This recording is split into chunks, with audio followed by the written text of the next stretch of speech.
Hey there, it's Sherry from New Driven. Recently, I got to sit down and talk to Matt Borck from YUCA. It was a really awesome conversation. Really got to the heart of who Matt is. I just let the tape run and let the conversation go wherever it wanted to. About halfway through the conversation, James Wilson from My Random Jukebox in England happened to Skype me, and we added him to part of the conversation, which is really cool.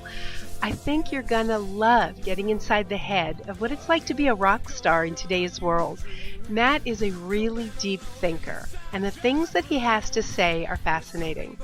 If you want to find out more about YUCA, head on over to their website. That's yuca.ca, yuca.ca.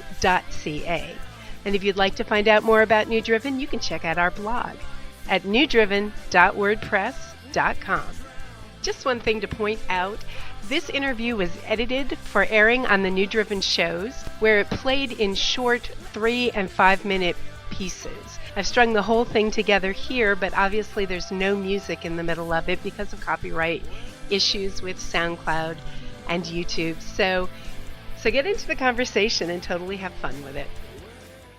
What I really appreciate is the fact that you share so well what it's like to be in the band, the process of writing, the process of filming with your audience, with us. And we're able to really, I can feel what it must have been like through your words and the way that you describe it. So that is really cool too, because you're sharing the slice of a world that the rest of us stand on the outside and look at. Yeah. And, it's hard to imagine exactly what it is like to be in a popular band, to tour, to put out epic albums. And, I really appreciate that you share that so well with the audience. I think that, going back to what we were talking about before, is sort of one of those elements that helps connect you to the fans. What people don't really understand sometimes they don't, maybe they understand it, but sometimes they don't know, is with musicians is, getting a chance to speak with people. What it does is it opens up little areas of my, heart and spirit that sometimes I don't even know are there, and it'll spark, one little moment in a conversation will spark a brand new idea and a brand new song. And yeah. So I like every opportunity I get a chance to get to meet people and to talk to them and to hear their heart. I know that ever since I had a little girl, Emma Sparrow, that she's opened up my eyes to the things that I've taken for granted, because everything is fresh and everything's brand new to her. And it's even in our music, I think that's why we've been inspired, is all of a sudden the things that I've seen already in my life are fresh again. And it's exciting for me to want to show her, because she's a new life and she's only 7 months old, and I want to show her, this is my guitar and this is what it sounds like and this is what it does. And she loves it. She just dances and takes it in. And it makes me feel alive, and it makes me excited to pick it up every single day. And it's never a chore for me to pick up my guitar, ever. So the only time I don't pick up my guitar is I don't play for people outside of my studio. I don't play. You're not going to get me, when people are like, you're the musician, why don't you sing? It's like, I don't think so. You have had such an interesting life. Like you said, you love extreme sports. And I know there's a story there. Yeah. Tell us a little bit about Matt before music, or Matt, the other Matt that isn't in music. Well, it's interesting because there tends to be this, I guess, insert musician here type mentality where, musicians are their own breed. And so we're able to give out excuses, and it's things like, well, we're not good at sports because we're musicians. And, we don't really know how to boil water because we're musicians. And we don't know how to, change the oil on our car or change tires, or we don't know how to, we come up with all these things. And I think it's a way that I find that musicians like to just kind of make up excuses.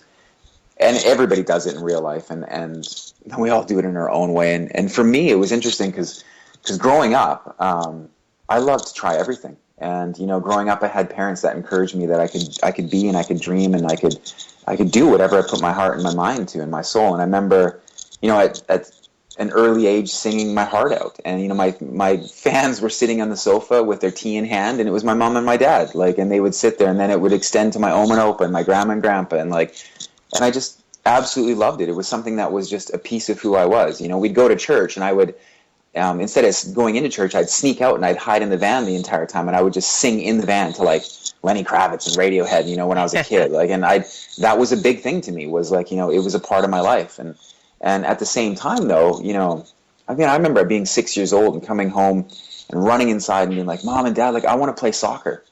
And my parents were like, okay. And, I'd been playing down the street with the kids that were twice my age. They were all 12 and 13. And they were like, you're really good at soccer. You should get into soccer. And so I was 6 years old, first year in soccer. And I remember just getting it. I understood soccer right away. And so I remember my first year that, my Oma and Opa would come to watch me play. And they're like, we'll give you $5 for every goal you score. And that first season I scored 66 goals. And they were like, okay, we probably shouldn't have done that. I saw things differently. And so my life progressed in soccer very, very quickly, where I never knew this till years later, but my parents said that, other parents from the team would ask if they could, my parents would not have me on that team, that they would move me up to higher levels because I was just too good for that team. And I didn't know. I just was playing my heart out and just doing what I loved. And so then that progressed into skateboarding. It progressed into actually every other sport, but I'll just go into skateboarding because skateboarding was something that I was unbelievably passionate about as well. And I remember skating, and it was I remember skating with, friends that were semi-pro and pro skaters, and, friends coming up from LA that were, people that I'd only dreamt about skateboarding with, and they're spending the night at my house, and we're going out skating. And, we would do crazy things that I look at now and I'm like, holy crap, that was pretty nuts. And I loved it. I loved every minute of it. I loved being addicted to the feeling of, taking that risk and knowing, though, that I had the ability to do what I wanted to do with my skateboard. And the same thing in soccer, the same thing with music. Even now I dirt bike all the time. I constantly am going out dirt biking, and the kind of style that I do is very much that X Games enduro. If you don't get it, you're killing your body type deal. But I love challenging myself, and I love putting myself out there, and love pushing myself in other ways that isn't just music. And I feel like what it does is it allows me to get rid of the stress that, everybody gets in their lives. And when I go out and do these things, I don't think about music. I think about just getting out and being out in nature, ripping around on the mountain on a dirt bike, or going out skateboarding and just, trying to land a trick for 6 hours. And I do miss doing those things because I don't get a chance to do them as much as I want, just because I'm so busy with my true passion, which is YUCA. But I did get a chance, there was a moment in my life when I was 16 years old, and I was playing such high-level soccer that it was the next step for me was to either move to Europe and to go down that path and to play, professional soccer, or it was to do music. And that was one of the hardest decisions of my life. And I remember, my dad and I had spent, since I was 6 years old, so 10 years of my life was, 3 nights a week going to practices and playing, on weekends, and then traveling and touring. And I remember telling my dad, and I was terrified to tell him because I just didn't want to break his heart. And I remember telling him that I wasn't going to be playing soccer, that I was going to be pursuing music. And I remember just bawling, and it was just such an emotional time. And I remember it hurt him and it hurt me, but at the same time I remember him being so supportive and wanting me to do what made me happy and what I wanted to do with my life. And so it was a weird thing going back now just a little bit to high school. I think what was weird was that, when I started off saying that musicians don't know how to boil water and they don't know how to do this, here I was in high school, and I was, one of the star athletes of the school, but at the same time I was also a musician that was playing.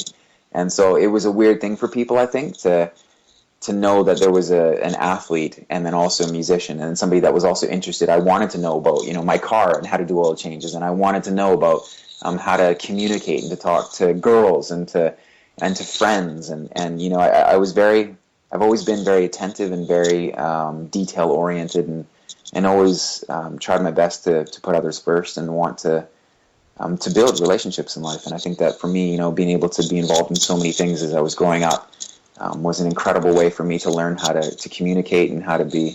I just absolutely love getting to meet new people, and I think that's why being on tour is one of those things for me that just it really is glorious, is because I get a chance to meet amazing people that I would have never gotten a chance to meet in my life. And I owe it all to Andy and Dave. I owe it all to Rising Empire Records. I owe it all to my parents, to my wife, to the people that believe in me and allow me to dream and allow me to go. And I owe it all to Gretchen and to you and to Eric and to our other fans. I owe it all to you because you guys have paid and allowed me and supported me and allowed us to do that. Hello, this is Crowley Witch from Twitter, the Little Witch. My name is Stephanie. I'm from Germany.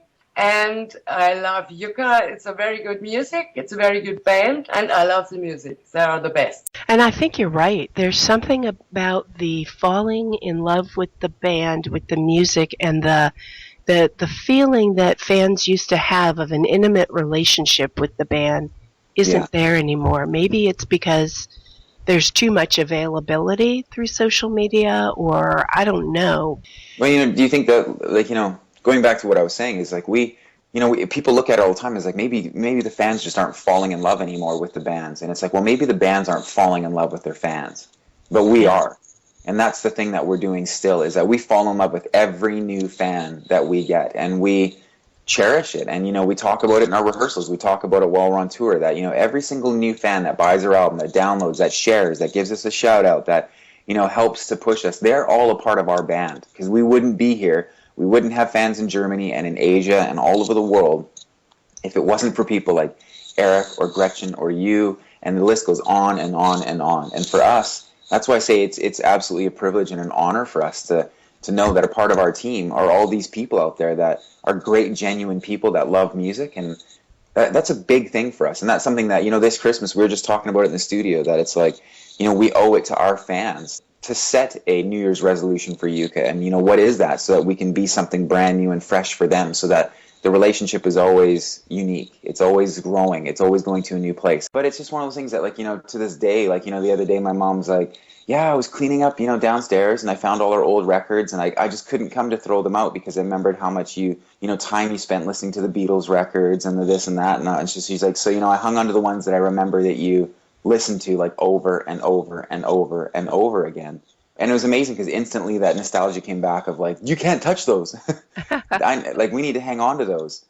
And it is interesting, hey, how like there's a lot of fans. It's like it's almost like people have forgotten about what it means and that it's okay to fall in love with something and to support it, and to go out of your way to be a fan, a true fan, like a real fan. And that's something that we've said for years, is that we're all about building new and true fans, not just oh, we're the next hot thing and people are going to like us for 2 months and that's it. Like, we want to build real fans. Why is it, do you think, that you don't find people that fall in love with music anymore? Because I can remember a time when people were diehard fans. They would Yeah, do anything for their band. that was one of them. Still am. What? Yeah. What happened? What changed? Because you find people that like bands and like to go to shows and like music, but that live and breathe the band. I don't see it anywhere except, honestly, with One Direction and Justin Bieber and the little teeny bopper girls. But Yeah. Well, otherwise, I think there's going to be a lot of excuses that people will come up with as to why they feel. They're going to say, well, it's the internet that did it, and it's the illegal downloading that did it, and it's this that did it. And I think that it's probably a combination of all of that. and yeah. and I think that's also too that we're just not the same people that we were back in the day, like when we were kids. And my nieces and nephews they're not growing up in the same era and the same time with the same availability of music as I did. For me, it was like, I'll never forget the day that I went and sat in line to order Radiohead, a Radiohead album, because it had to come all the way from England, and it hadn't got here yet. And it was like, I just was so freaking pumped. And like, I think I spent like $45 on the album to get it. And so when I spent that money that I'd worked hard for, I didn't care. Like, I was so in love with them that it was like, of course I had my favorites on the album, but then even the ones that weren't maybe my favorites, I fell in love with because it meant something to me. Like, I worked hard for that money that, that I had spent on that album, and I had waited to get it here. I'd had to go to this, independent shop to get it, and I was just so freaking pumped to get the CD, and it was like, it meant something to me, and it meant something to me because I connected with the band, and I connected with, them on more than just a musical level, that I felt like it was, they were writing music for me. Hey, YUCA, this is Eric Johnson, Twitter handle EWJJR1, from Vancouver, Washington. A really big fan of yours. Found you guys through New Driven, and I downloaded your album and loving every track, and wishing you a prosperous 2014. In fact, I'm going to come up and see you guys on January 11th and hopefully meet you guys and hopefully see more shows in the future. So wish you continued success, and hopefully you can get to the States somehow. So You guys have a great year. We feel absolutely honored that people come to see us play.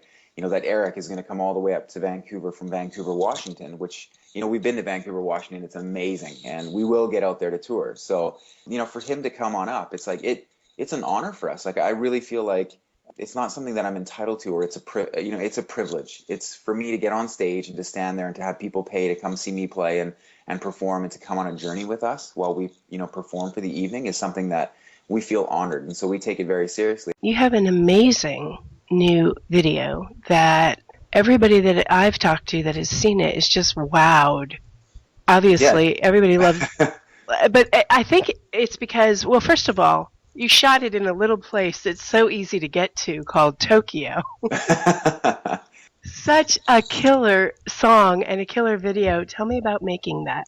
Making that video for I'm Alive, She Said, which is a song to me that we wrote that song so quickly as a band, and it was just one of those moments again where something just walks into the room and we sort of just hang on for the ride, and it is one of the most incredible experiences ever because it's incredibly addictive, and it's very, very much like that first kiss. When you have a first kiss and even now my body gives me shivers. Is like, when I think about your first kiss with a true love, not talking about grade 6 stuff here, I'm talking about the real deal. And your body just goes absolutely numb. It's addictive. You want to have that next kiss again. And it's interesting because when all of a sudden you kiss people that you're not in love with, it's just not the same. And when we wrote this song, it's, these are the moments, and on the album is littered with songs that they were our first kisses. And that moment, when it happens, you just hang on and you let that moment happen. And I'm Alive, She Said, was one of those moments where literally as we were playing it, I just remember screaming out, like, this is glorious. And that was the chorus. And it just took us and elevated us to this new level. So when we were preparing and when we're having our meetings about, heading over to tour out in Japan, we were talking about the previous tour, and I said, it's amazing because when I go out to Japan and I step outside of our hotel in Tokyo, I can't stop smiling. It's just absolutely gorgeous, and the people are beautiful, and the culture is absolutely gorgeous. And I said, honestly, it's glorious. And it was hilarious because we looked at each other and we're like, we got to do the song. And so when we brought the videographer along with us, and when we kind of pitched the idea to him, he's like, we kind of talked, well, what's the idea for? And I said, honestly, just let me sing and just film. And so for the album, or for that video, actually, I'm actually singing out loud, which is why the response was just incredible. Because we did multiple takes of it where we just literally started rolling and let me sing, and so I'm singing out loud the entire time, and people were just, we had to do cuts because people would stop me just to want to hear me sing, or do you want to take pictures with them? It was incredible. It was something that felt like it was out of this world, and to see the response of complete random strangers it's a moment in my life I'm never going to forget. You can see, if you see the smile on my face in the video, it's an actual, genuine, true smile. I was loving the moment, and I took it in from the moment we said, let's go. I love that you were actually singing, because that actually comes across.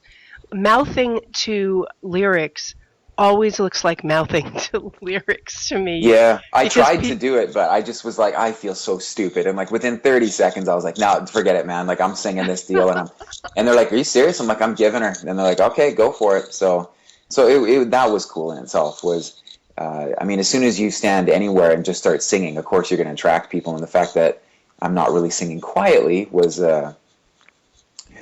pretty awesome. And the fact that there were cameras there filming you, so yeah, cameras with lights and stuff. This is something. There's a lot of moments where you don't see, like, Andy and Dave in the back just killing themselves laughing because they're taking pictures with people, and that's why sometimes I'll turn around and look, and there's a giant smile on my face because I'm like, well, we might as well wait for them.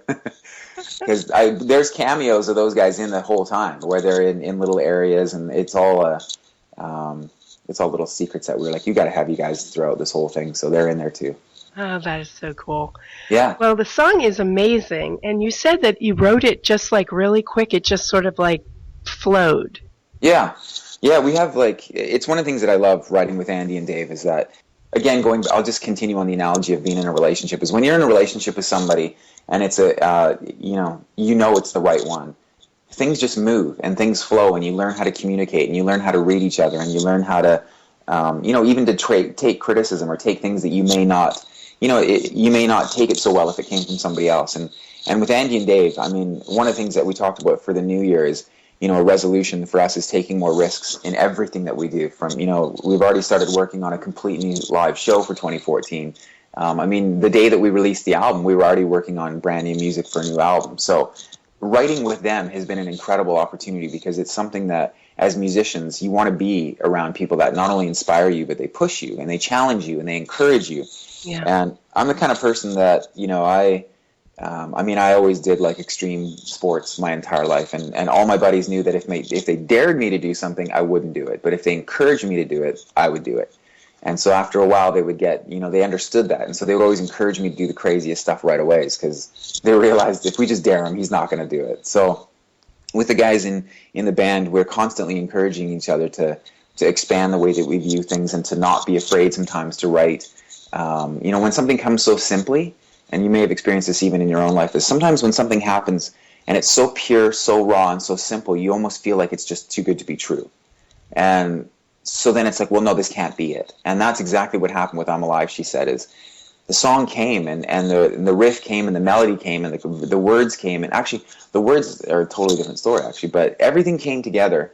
It almost felt like it was too good to be true. And I remember when we ended, we just had this huge smile, and we went home, and we record every rehearsal, so we were able to have it, like, we dumped down the evening and the rehearsal, and we took a listen to it. We all came back, we're like, I don't really know what I would change. It's amazing. But it just felt too easy. We've had so many experiences like that, where a lot of the songs on the record, it was like, this just felt too easy. And so we feel like we owe it to our fans to strip it apart, try our best to prove that that's, if that's the best way of playing and performing and recording the song, then we want to prove that by stripping it apart and trying everything we can to make it better. And this song came through as just, this is the way that we played it pretty much the first time. 2014 is the year for us to take more risks and to step out of our comfort zones. And, one of those big, it's going to start, actually, we have a big announcement that's coming, something that we're releasing before Christmas. And it's, it's going to actually, it was a huge stretch for us as a band. And we're so excited to release it. And it's a video that we're going to be releasing.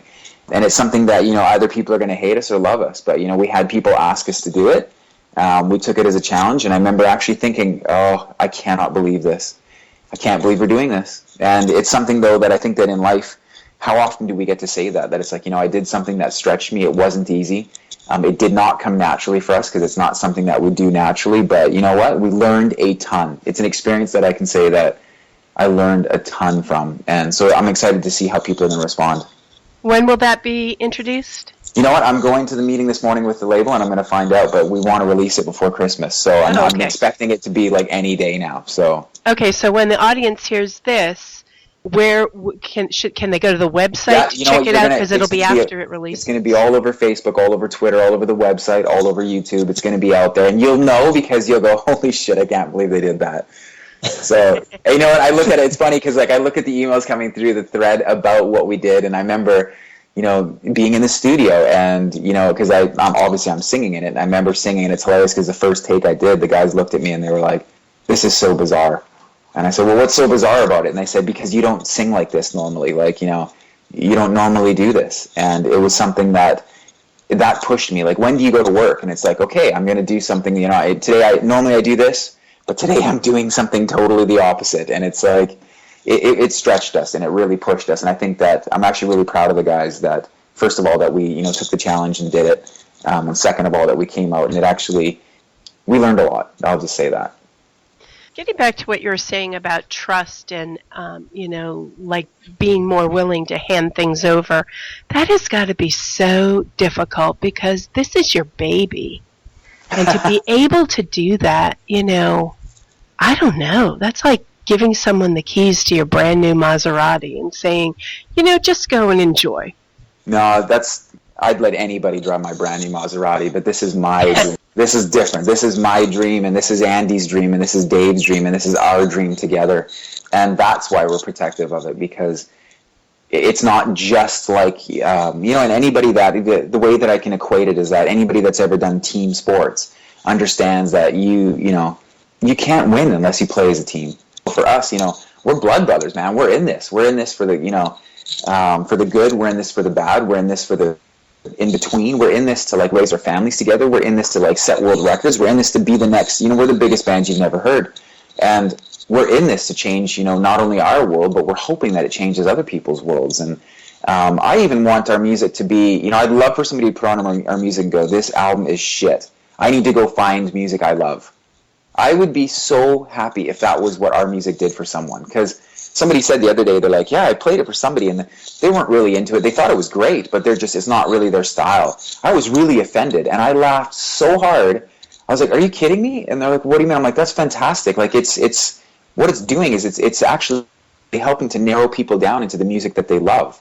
And I love that. Like, I love that. Sometimes I'll put on a song and go, yeah, it's not really what I'm looking for. Because, I'm addicted to finding new music. And so I get excited about, like, this is, when I sell people on YUCA, it's interesting because it's not like I'm selling a Maserati or a Lamborghini or a Bugatti. Like, I don't have to sell people because I don't have to come up with reasons to sell it. I just freaking love it so much that I believe in it 100%. And you'll get that from each one of the guys, that when we talk about our band, we're not trying to convince ourselves that it's awesome. We believe it. Really cool thing happened when I was talking to Matt, and that is that I got a Skype call from James Wilson, the owner and writer of the My Random Jukebox blog.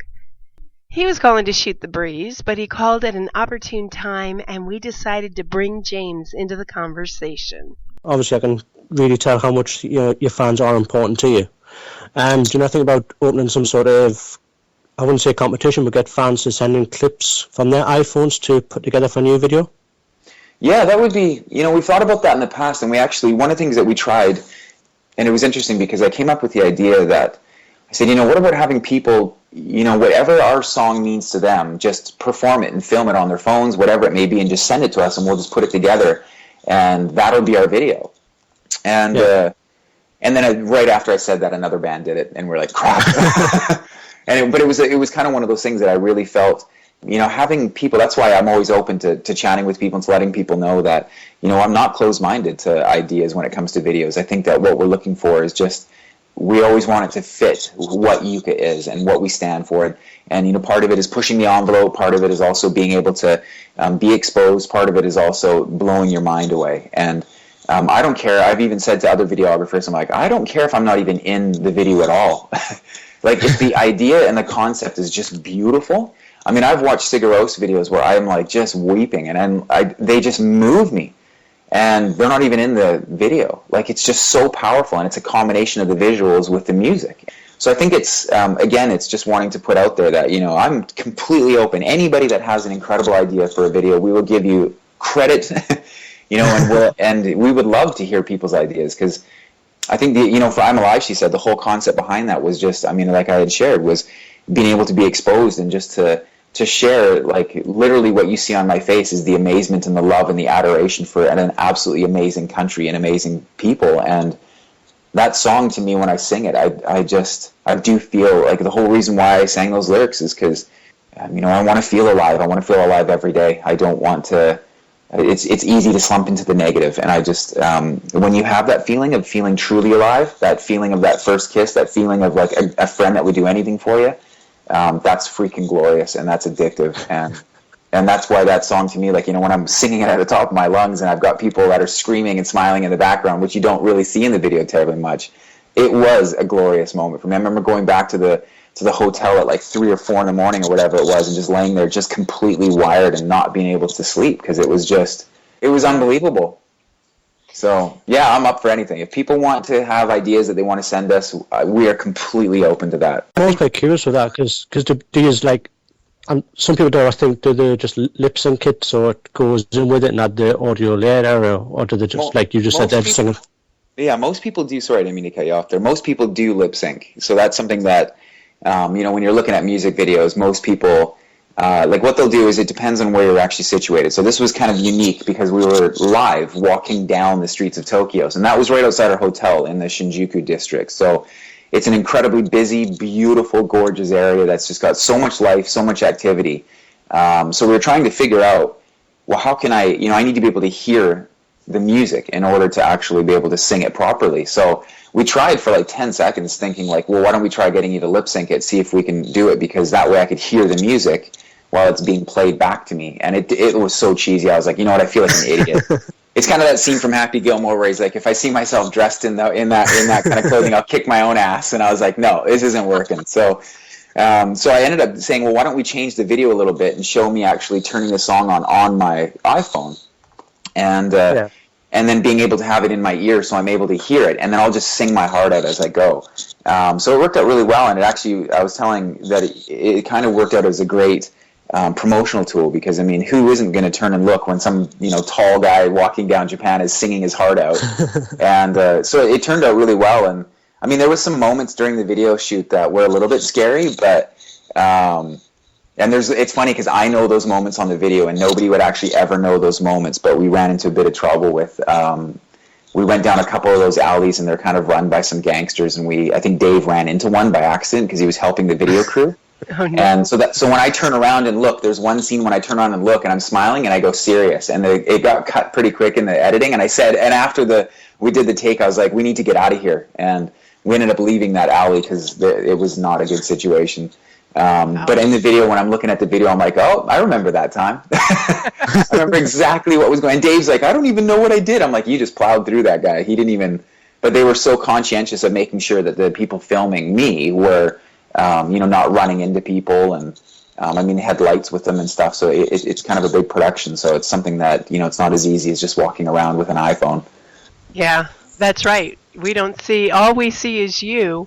Yeah. And we forget how many people it takes to make it look like it's just you. Yeah, it's funny. And, other music videos where you see people, we've been a part of other things as well. And we do have plans, like, even from this tour to Asia, we do have, another music video that's going to be being released. And actually, just after this call, I'm going to be sitting down to proof one of the videos of us when we're in Hachiko Square, which is, the world's busiest intersection. So there's much more coming. But in most music videos, they're not even plugged in, like the bands aren't plugged in, and they'll be pumping in the audio from the actual track, so you just play to the track. So it looks like you're playing, but you're not. Just think the only problem with that is you keep making these great videos that you're going to have to somehow try to keep bettering yourself each time. You know what, that's been the most difficult thing for us is, people have asked why we haven't done more actual music videos, and what they don't realize is that we've sat down with an unbelievable amount of videographers that... I think I've drank more coffee and more Starbucks to talk about videos. And the thing is that I'm so particular with making sure that our videos capture the journey and the essence of what the song's about. And it doesn't have to be relevant or, a relative, like, it doesn't have to be an actual translation of the song. We just want to make sure that, I've always said that, if I'm sitting down to watch a video, what's the point? The video's got to be something that kind of blows me away. And it's something, like, to me, the video has to connect with me, touch me, and then make me go, I got to show that to my friends.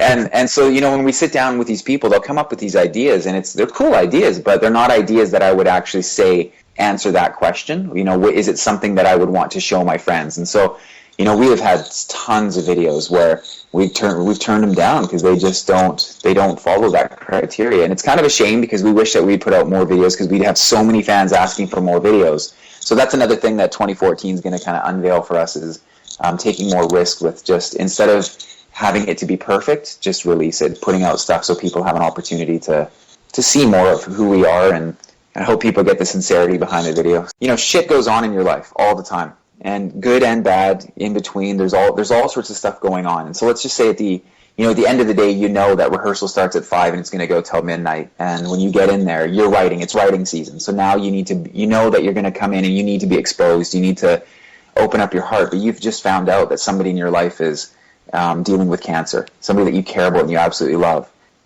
But the guys don't know it. Like they're showing up. They're all excited to write. I'm alive, she said. Let's say.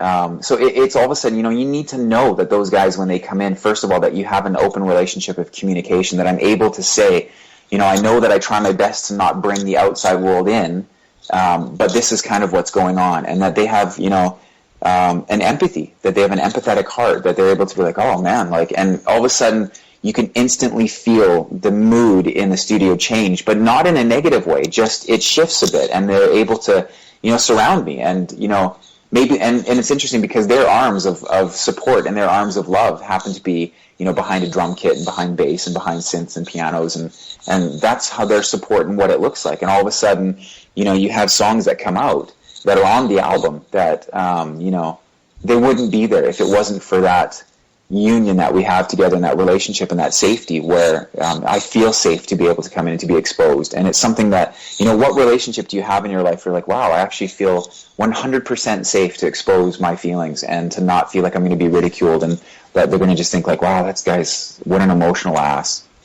It's something for me that, you know, I have that with my wife and maybe a select few that I can count on one finger. It's like, but when you find that one thing, I think, you know, so it is one of those things that I think you're right. Like I never take my relationship with those guys for granted. That's one thing that, you know, when we leave the studio, it's one of those things. When I sent them a text just the other night, they really challenged and pushed me to do something that I'd never done before. And I have to thank them for that because I would not be, you know, who I am in 2013 if it wasn't for those guys. So this Christmas, we were just talking about it in the studio that it's like, you know, we owe it to our fans to set a New Year's resolution for YUCA. And, you know, what is that? So that we can be something brand new and fresh for them so that the relationship is always unique. It's always growing. It's always going to a new place. You know, we're into building a long-term relationship with our fans where, you know, you're going to stick with us all the way through our entire career. And that's something about the relationship that we want to grow is we always want to make it fresh and we always want to make it exciting for both parties, for you and for us. That's so awesome. And it's so awesome that you see it that way and that you have that long-term vision that, you know, not just we want to get a bunch of people out to the next show, we want to sell this many albums, but that your vision is long-term. Where would the history of art be if we only thought a year down the road?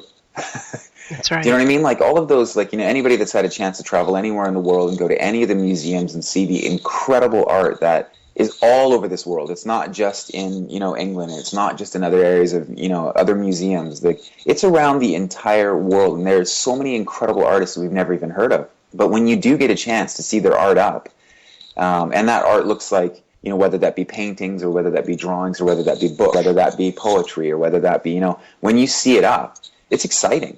And it's like, you know, it's exciting to see that that person wrote it, and they wrote it not with the intent that it was going to be relevant for just a month. They wrote it with the intent that this is going to be relevant forever. And I love that. Like, you know, even us, we have, you know, reprints of art that are up, and it's, you know, stuff that is so old, but it means something to me every time I walk into the room because I connect with it. And I think that's the one thing that, you know, I think we tend to not look at as artists today. And I put the responsibility back on us as artists is we tend to not think with that longevity and relevancy. We don't think like that, and so we try to in YUCAs. We try to write stuff that, you know, instead of writing for the trend, we write for just how we feel and what's inside. And so however that comes out, and people might say, well, yeah, but right now that's trendy. It's like, well, that's how we feel right now. So what we're going to do in the relationship is we're going to grow with that. So as we grow and as we change, we're going to grow and change and do our best to keep the relationship fresh with our fans. But I find that the English language ends up getting in the way of what I'm truly feeling, and it frustrates me a lot, and it makes me feel very insecure because I'm trying desperately to get out this emotion that I'm feeling because of, say, something that I've seen or heard or felt or witnessed or whatever that may be, and the English language is getting in the way, and I can feel the emotion. I just can't find the words to it. So a lot of times, even on this record, you know, I look back and I go, man, I hope people really engage in these lyrics because I feel very insecure about them because I feel like they're close, but they're not really what I'm trying to say. It's the English language limits my emotions. And so that's one of the things that I've had people ask me before. They're like, man, you just write so poetically and you write this and blah, blah, blah. And how do you do it? And I wish that I could do it. And I always say, well, you can. The thing is that you need to learn to let your heart speak and not let your mind get in the way. And when your mind gets in the way, you got to stop. And I think that, you know, that's why, you know, when you're able to, like, when you fall in love with somebody, it's the best way that I can share it is when you fall in love with somebody and you're able to actually look at them. And just that look says so much more than any words you could ever say. Yeah. That's what I'm talking about. So how do you as a musician put words to that? You know, people have been trying for years to come up with ways to, you know, unique ways of being able to describe just that single split-second moment, which is why, for us, our live show is everything. When you come to the live show, I am going to try to pull every piece of my heart and my soul out of me so that you see my body language of how desperately I'm trying to tell you what I didn't get across on the album lyrically. And that's something that, I think that I would encourage, people when they say, yeah, well, my friends and I, we have such great communication. It's like, yeah, like, that's incredible, because it's not something that you hear very often, when you're able to actually say things. And, years ago, sitting in a coffee shop, and this elderly couple was sitting, and I've shared this before in blogs that I've written, is that I saw this elderly couple sit down, and they had their coffee, and they just sat there and didn't say anything. And for the length of time that I was there, they didn't say anything. And I was sitting there with my wife, who was my girlfriend at the time, and I remember thinking, wow, I don't ever want to get there in our relationship where I have nothing to say to you. I was like, I don't ever want a relationship to get. And years later, I remember, like, I kicked my own ass. I was like, I was so freaking small-minded and narrow. I just had no clue that they were so in love that they didn't have to say anything, that just being in each other's presence said so much more than any word ever could. And they were so beyond where I was at that time in my relationship that I was like, that's where I want to be, where when I walk into a room and I give a glimpse to the person that I love, or to a friend, that they understand the depth of what I'm trying to say. And when I step on stage and I have my guitar in hand, that when I come on stage and I close my eyes and I don't even belt anything out yet, just the look on my face is going to say so much more than that lyric might say. Which is why, for me, being able to tour and to get out is unbelievably essential. I'm a big one on the energy of life that flows all the time between people and just that's out there. Yeah. And like you said, like two people can be together and there can be a whole other communication. Like you said, when you look at the person you love, there's just that knowing. And that's an energy. It's energetic. Yeah. I think that's the thing with your music, is that, this desire you have to communicate really does come across. I hope it's so. The same thing. You get that energy that comes off of it. The beyond the words, beyond the video, beyond the stage show, there's an energy that's connecting to the energy with your audience. That's when you're making an impact. That's awesome. I appreciate that, because it's something that, again, like I can only do it because of the fact that Dave does it and Andy does it. And so the three of us are able to do it and to be exposed. And, that's when you get special moments like that don't come around very often. And when those moments come up, you want to recreate those moments all the time. And, it's one of those things that I've often said that, like, I don't need my wife to tell me that she loves me ever again, because her actions tell me every single day. And, I've learned in my life that, I mean, everybody loves hearing words, and we love hearing that, you're loved and you're accepted, and we love hearing that. Absolutely we do. But there's nothing greater than actually seeing that love in action. And that's something for me that, when I'm with the guys in the band and I'm able to, even the fact that I'm using the word love, like on our album we have a song called Love, and that song came from a spontaneous moment where we just recorded it and let it go. And that's actually one of the songs in the album that is recorded live. And that moment happened, and we just hung on for the ride, and it was just so powerful. We're like, we need to include this on the album. It just came. And again, it's those special moments that you get them with relationships with your friends. You get them with relationships with, I get those moments with my, my big Mastiff Olive. Like, I love her, and I get those special moments where she just looks at me and I'm like, wow, she loves me. Yeah. It's just the coolest thing in life. And it's like, and I think that's one of those things that, like, even this Christmas season, like, sometimes it's a difficult time for people, and sometimes it's not as merry as people would like it to be. But, our wish from all of YUCA is that, people have at least one person where they're able to go and just sit and to be able to have a scotch or a glass of wine or, a hot cup of chocolate or coffee, and just be able to sit and just to be able to take a moment just to be able to just be themselves, and to know that it doesn't matter how many other people are out there in the world, that this one person just loves me, accepts me for who I am. That to me is one of the greatest gifts that I think we can give anybody. You can't wrap that up, but what you can do is you can be, proactive in letting people know, especially at this time of year. I think it's one of those things I'm learning more and more, is to be proactive in letting people know that, you mean something to me in my life, and I appreciate a lot having you in my life. So I really do. I mean, I appreciate even being able to talk to James. It's just, it's an honor to be able to speak with fans and to be able to connect with them, and to be able to, to go beyond just, iTunes and an actual physical CD and a video. It's something for me that I love. I get caught up all the time talking to fans, and again, it goes back to just being able to connect and to meet with amazing people from around the world. So Matt, not this year, the year that's about to blossom, 2014, yeah. Are there any big plans, any secrets that you can share with us? Live show is going to be completely different this year. We've already started. We've been in the studio a ton. Even in fact, yesterday I got a text from Dave, and he's like, "Hey guys," and he sent it to me and Andy, and he's like, "Let's just welcome the newest member of our family."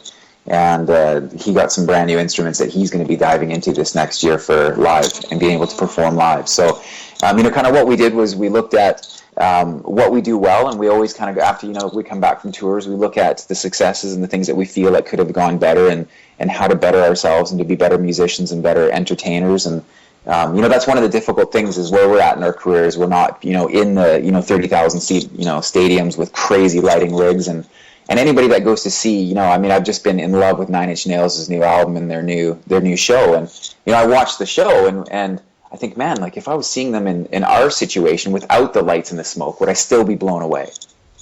Yeah. And so that's been the challenge that we've looked at, and that's kind of been our New Year's resolution, is to take more risks and to completely revamp the show. So when people come to see us in 2014, they're not going to be able to say, well, I saw that already. It's, holy shit, I can't believe these guys are doing that, and I can't believe 3 guys are pulling off all of this. So I'm already excited. I mean, we've written, it's funny because as much as we go into the studio to work and to do dress rehearsals and to challenge ourselves, and we've got the new instruments set up and new situations, and things are, there's a whole new life that's happening in the studio. The next second, we're writing brand new songs like crazy. This one that I put on Instagram, I put a little clip of Andy and Dave in this groove, and it's just absolutely insane. And you can never, when that thing enters the room where those little moments happen, you can't say, sorry, not now. You have to take a moment to let that happen, and that's what we've been doing. So it's kind of funny. Part of it is that we have a whole bunch of new music that's ready to roll too. So somebody in another interview that I'd done, people are like, "Oh, when can we expect the new album?" I'm like, "Well, we've already got the new album laid out. That's already, the songs are ready, everything. It's just a matter of producing them and recording them." So, we write music well, and we write music quickly. So for us, it's working on the other areas that we feel like we need to make that much better. And the live show is one of them that we want to blow people out of the water, that when they leave, that we're able to say, thank you for coming to be part of our journey, and people truly feel like they were part of our journey. I want to ask you, if you would, just give the audience a New Year's blessing or what you wish for them for 2014 before we close. Well, on behalf of Andy and Dave and myself and the Rising Empire Records crew, which is all of us in YUCA, we definitely want to, obviously wish you guys a very Merry Christmas and a Happy New Year. And for us, we're looking ahead to the new year, to 2014, as a year that, we want to challenge ourselves to take a bit more risks. Maybe, actually say that you care for somebody rather than just think it. And maybe, actually bite your tongue when you know that you need to bite your tongue. And so I would definitely, we would love to encourage you guys to communicate more, take more risks, to be able to, share with the ones you love, to dream and to not be afraid to dream, and to know that, you're not too old to pursue your dreams and the things that you care about. And, a lot of times we get hung up on the what ifs. Well, what if though this, and what if that? And it's one of the things that we've learned in our career so far, that it's actually held us back, that the what ifs have held us back. And so we've, we kind of declare that we don't believe in what ifs anymore. So if we can encourage you guys to pursue what you love, to know that, you might even feel like, well, I don't have anybody that is around to support me, and just know that you do have us. That YUCA's here, Rising Empire Records is here. We're a huge crew that believes in dreams, that believes in pursuing your dreams. Send us an email, let us know, about your dream, what you guys love, and we'll do our best to encourage you and to support you, because you guys do your best to encourage and to support us. So we're huge believers in paying things forward and being able to support each other. This world's a very small place, and so we thank you guys so much for your support in 2013, for making the success of Rebuilding the Fallen Empire, the release of that, such a huge success around the world. And we can't thank you enough for continually sharing that with all of your friends and our new fans. And so we're excited to be able to continually push the boundaries and push the limits of 2014. And I think it's going to be, the best year yet for us. And I hope, and we send our thoughts with you guys and positive vibes that it's going to be an incredible year for you guys as well. Thank you, Matt. Yeah, thank you. Enjoy your holiday with your family, and all the best to you, everyone in YUCA, and everyone connected to the people in YUCA for 2014. You Yeah, guys you too. deserve it. Oh, thank you so much.